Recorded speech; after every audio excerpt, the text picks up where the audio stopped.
आज इस वीडियो में मैं म्यूचुअल फंड से रिलेटेड 5 मिस्टेक्स बताऊंगी जो हम सब करते हैं और साथ के साथ उनका सॉल्यूशन भी दूंगी ताकि आप अपने इन्वेस्टमेंट पर कंसिस्टेंटली अच्छे रिटर्न्स कमा सको। फर्स्ट मिस्टेक जो हम सब करते हैं वो है इन्वेस्टिंग इन सेक्टोरल फंड्स। देखो, सेक्टोरल फंड्स में आपका पैसा किसी एक स्पेसिफिक सेक्टर में इन्वेस्ट होता है, जैसे कि IT, pharma, banking, infra, technology. But अगर किसी एक साल में वो एक पर्टिकुलर सेक्टर अच्छा परफॉर्म नहीं करता तो आपके रिटर्न्स नेगेटिव में जा सकते हैं। इसे ऐसे समझो कि एक किसान है जिसने अपनी पूरी जमीन पर सिर्फ एक ही फसल उगाई है, गेहूं की, और बाय एनी चांस अगर उस साल गेहूं की पैदावार अच्छी नहीं हुई तो उसे पूरी ही फसल का नुकसान भुगतना पड़ेगा।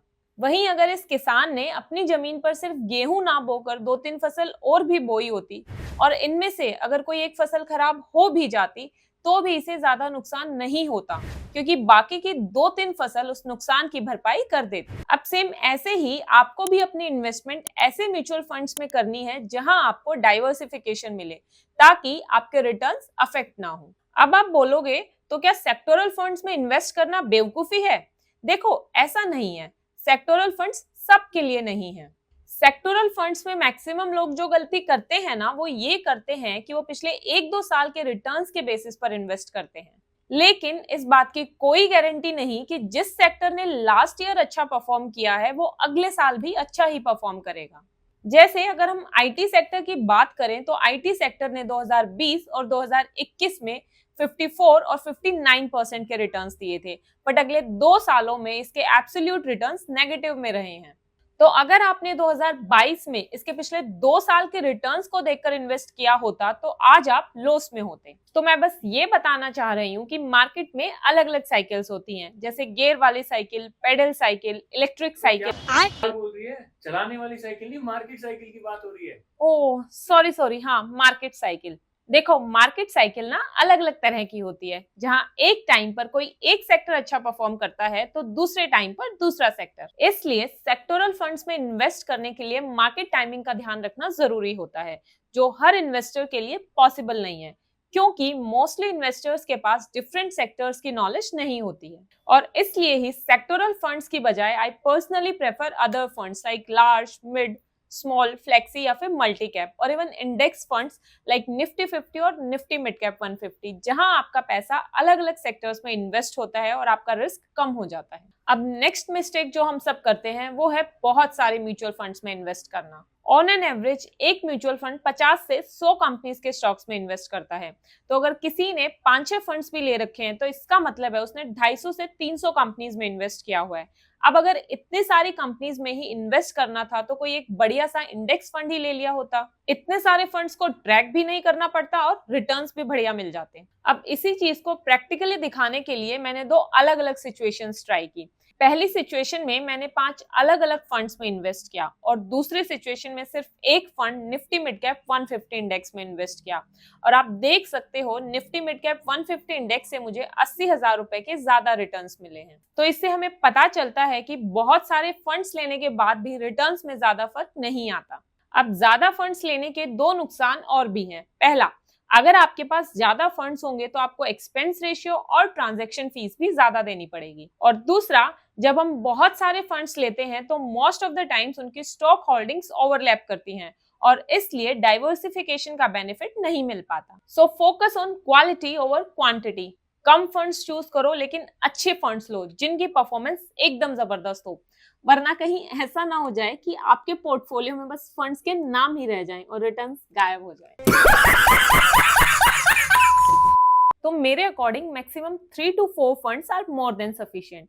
हाँ, एक केस में आप ज्यादा फंड्स रख सकते हो अगर आपके पास करोड़ों रुपए हैं तो। वैसे अगर आपके पास करोड़ों रुपए होते तो क्या आप मेरी ये वीडियो देखते? कमेंट्स में जरूर बताना। बात तो सही है। एक और मिस्टेक जो हम सब करते हैं वो है न्यू फंड ऑफर्स में इन्वेस्ट करना। जैसे मैं आपको 2 एनएफओस के रिटर्न दिखाती हूँ। नीरा एसेट फ्लेक्सी के फंड जो 27 फरवरी 2023 को लॉन्च हुआ था, इसने लास्ट 1 साल में 33% के रिटर्न्स दिए हैं। अब आपको सुनने में ये रिटर्न्स बहुत बढ़िया लग रहे होंगे, बट एक्चुअल में टोटल 36 फ्लेक्सी कैप फंड्स की लिस्ट में ये 29th नंबर पर स्टैंड करता है। सेम ऐसे ही PGIM India small cap fund जो कि 29 जुलाई 2021 को लॉन्च हुआ था, इसने पिछले एक साल में 33% के रिटर्न्स दिए हैं और पिछले 2 साल में 26% के, और ये टोटल 25 स्मॉल कैप फंड्स की लिस्ट में सबसे लास्ट नंबर पर स्टैंड करता है। तो नए फंड्स में इन्वेस्ट करते टाइम प्रॉब्लम ये आती है कि हमारे पास इनका कोई भी पास्ट डेटा अवेलेबल नहीं होता। ये कुछ ऐसा ही है जैसे जब भी कोई नया टेलर आता है मार्केट में तो शुरुआत में सब लोग उससे अपने कपड़े सिलवाने से डरते हैं कि कहीं फिटिंग खराब ना कर दे, हमारा कपड़ा खराब ना हो जाए। तो हम वेट करते हैं कि पहले कोई आस पड़ोस, दोस्त, रिश्तेदार कोई सिलवा ले, अगर उसका सही सिल दिया तो ही हम सिलवाएंगे। वैसे हम भी कितने तेज है ना, मतलब दूसरे का नुकसान भले ही हो जाए, अपना नुकसान नहीं होना चाहिए। बड़ा हरामी हो बेटा। तो जैसे आप टेलर के साथ करते हैं, सेम आपको फंड्स के साथ भी करना है। कोई नया फंड आए तो पहले वेट करो कुछ टाइम और उसकी परफॉर्मेंस को ट्रैक करो। हाँ, अगर उस कैटेगरी में कोई और पुराना फंड अवेलेबल नहीं है तभी आप एनएफओ में इन्वेस्ट करो, वरना अवॉइड करो। या फिर कोई इंडेक्स फंड का एनएफओ है तो उसे भी आप कंसिडर कर सकते हो, क्योंकि इंडेक्स फंड सेंसेक्स या निफ्टी को ही ट्रैक करते हैं तो उनमें ज्यादा रिस्क नहीं होता। तो मैं तो आप सबको यही सजेस्ट करूंगी कि डू नॉट रिस्क योर मेहनत की कमाई इन न्यू फंड्स, पहले wait and watch and then invest. अब आती है हमारी next mistake, deciding to buy और sell solely on the basis of expense ratio. एक म्यूचुअल फंड है जिसका एक्सपेंस रेशियो 0.65 है और दूसरा म्यूचुअल फंड है जिसका एक्सपेंस रेशियो 1.5 है। इन दोनों में से आप कौन सा चूज करोगे? सब लोग फर्स्ट वाला ही चूज करेंगे क्योंकि उसका एक्सपेंस रेशियो कम है। और भाई बात भी सही है, जिसका एक्सपेंस रेशियो कम होगा वही तो चूज करेंगे, लेकिन ये हर केस में सच नहीं है। अब एक बार मैं इन दोनों फंड्स के रिटर्न्स बताती हूँ, फिर बताना आप कि अब आप कौन सा फंड चूज करोगे। फर्स्ट फंड के रिटर्न्स हैं 18% और सेकंड फंड के रिटर्न्स हैं 30%। अब बताओ, अब सब बोलेंगे कि सेकंड वाला फंड ही ज्यादा अच्छा है। तो बेसिकली मैं ये बताना चाहती हूँ कि कोई फंड अगर अच्छे रिटर्न्स दे रहा है तो उसका एक्सपेंस रेशियो ज्यादा होना जस्टिफाइड है। तो वो म्यूचुअल फंड ज्यादा अच्छा है जिसका एक्सपेंस रेशियो भले ही थोड़ा ज्यादा हो बट उसके रिटर्न्स भी ज्यादा हैं, उस म्यूचुअल फंड की बजाय जिसका एक्सपेंस रेशियो तो कम है लेकिन फिर रिटर्न्स भी कम ही है। तो आपको सिर्फ इस बेसिस पर कोई भी म्यूचुअल फंड नहीं चूज करना कि उसका एक्सपेंस रेशियो कम है या ज्यादा है, आपको उसके रिस्क और रिटर्न्स को भी देखना है। अब आती है हमारी fifth and last mistake, direct versus regular option. क्या आपने कभी ट्रेन की टिकट बुक की है? उसको बुक करने के दो तरीके होते हैं, पहला डायरेक्टली आईआरसीटीसी की वेबसाइट पर जाकर और दूसरा किसी एजेंट के थ्रू।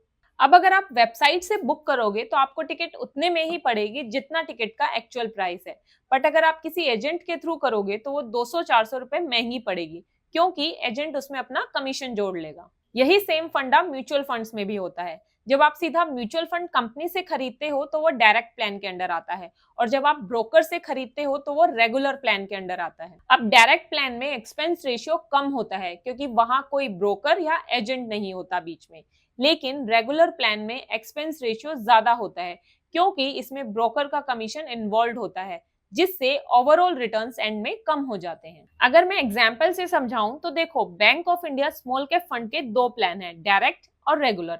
डायरेक्ट का एक्सपेंस रेशियो है 0.61 और रेगुलर का है 2.14। अगर आप इन दोनों फंड्स में 5 साल के लिए 10,000 रुपए की मंथली एसआईपी करो तो एंड में आपको डायरेक्ट प्लान से 76,000 के ज्यादा रिटर्न्स मिल रहे हैं। तो आप सबको ये ध्यान रखना है कि आप सब ये मिस्टेक ना करें।